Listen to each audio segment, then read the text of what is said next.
Thank you. 5 minutes. Thank you, Mr. Chairman. I am proud to speak in support of the Raise the Wage Act. The Fair Labor Standards Act was passed in the House of Representatives on May 24th, 1938, with 314 voting in favor and just 97 opposed. Even after amendment in the Senate House Conference Committee, the House again passed the bill 291 to 89. The codified purpose, a purpose shared overwhelmingly by both Democrats and Republicans, was to protect workers from substandard wages that were detrimental to the maintenance of the minimum standard of living necessary for their health, efficiency, and general well-being. Mr. Chairman, we have failed to carry out the Fair Labor Standards Act's purpose. Worse, we have failed workers. Workers like Terrence Wise, who appeared before this committee, a young man who spoke with great pride about his work, but wasn't afforded the dignity of a livable wage.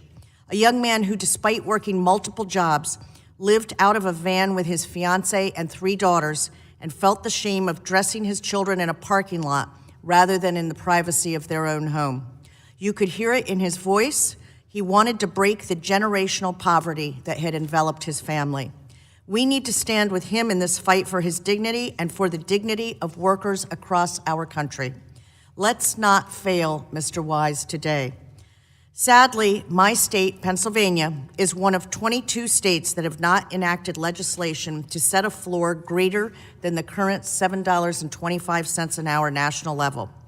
When adjusted for inflation, $7.25 per hour is actually less than the federal minimum wage of 50 years ago. With corporate profits at an all-time high and wages stagnant, we have a duty to ensure that the low-wage workers who generate this wealth are paid a living wage. In my district, the Raise the Wage Act would give 98,400 workers a raise. The total aggregate wage increase in my district would be $308,414, amounting to an average annual earning increase of $3,100 per worker by 2024. That means 98,400 workers with greater buying power in my district alone. For context, in the last 40 years, Congress has passed just 4 adjustments to the federal minimum wage. Only 4 adjustments, even as healthcare, housing, childcare costs, and tuition rates have all increased.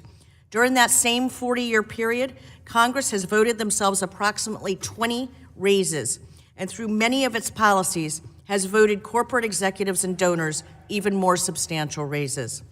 I implore my colleagues to recommit to the FLSA's original purpose, a purpose that should not be controversial or partisan. Let's recommit to giving our workers a chance to lift themselves and their families out of poverty. Let's finally start taking on the record income and wealth inequality across our country and get to work building an economy that delivers for all workers. Let's pass the Raise the Wage Act right now.